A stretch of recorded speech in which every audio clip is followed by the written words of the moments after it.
UPSC தேர்வில் தகுதி பெற்றும் இறுதி பட்டியலில் இடம் பிடிக்காத தேர்வர்களுக்கு பணி வாய்ப்பு வழங்கும் திட்டம் என்ன? Answer option C, Pratibha Setu. So இப்போ யூபிஎஸ்சி எக்ஸாம் வருஷம் கண்டக்ட் பண்றாங்க. அதுல ப்ரிலிம்ஸ், அப்புறம் மெயின்ஸ், அப்புறம் இன்டர்வியூன்னு சொல்லிட்டு ஒரு 3 ஸ்டேஜஸ் இருக்கு இந்த யூபிஎஸ்சி எக்ஸாம்ல.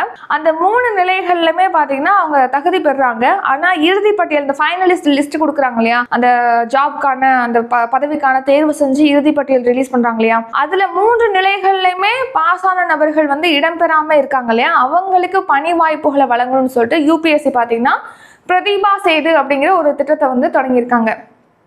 ஸோ யூபிஎஸ்சி எக்ஸாம் நடக்குது. அந்த எக்ஸாமில் தகுதி பெற்றும் இறுதி பட்டியலில் இடம் பிடிக்காத தேர்வர்கள் இருக்காங்க இல்லையா, அவங்களுக்கு பணி வாய்ப்பு வழங்குறதுக்காக பிரதிபா சேது அப்படிங்கிற ஒரு திட்டத்தை யூபிஎஸ்சி ஸ்டார்ட் பண்ணுறாங்க. பிரதிபா அப்படிங்கிறதோட ஃபுல் ஃபார்ம் என்ன அப்படின்னா, professional resource and talent integration bridge for hiring aspirants அப்படிங்கிறதா அந்த பிரதிபா சேது அப்படிங்கிறதோட ஃபுல் ஃபார்ம். ஸோ ஏற்கனவே பார்த்தீங்கன்னா இந்த மாதிரி இறுதி பட்டியலில் இடம்பெறாத பாஸ் பண்ண அந்த யூபிஎஸ்சி சிவில் சர்வீஸ் ஆஸ்பிரன்ஸ் இருக்காங்க இல்லையா, அந்த தேர்வர்கள் இருக்காங்க இல்லையா, அவங்களுக்கு பார்த்தீங்கன்னா பொது வெளிப்படுத்தல் திட்டத்தின் பேரில் வந்து யூபிஎஸ்சியுடைய வெப்சைட்டில் அவங்களுடைய விவரங்களானது ரிலீஸ் பண்ணுவாங்க. இப்போ இந்த திட்டத்தை தான் பிரதிபா சேது அப்படிங்கிற புதிய பெயரில் புதிய திட்டமாக அறிமுகப்படுத்துறாங்க. ஸோ இதன்படி பார்த்தீங்கன்னா இப்போ ஒரு பாஸ் பண்ணி இறுதி பட்டியலில் இடம்பெறாத அந்த ஆஸ்பிரன்ஸ் இருக்காங்க இல்லையா, அவங்களோட நேமை வந்து யூபிஎஸ்சியுடைய வலைதளத்தில் கொடுக்குறாங்க.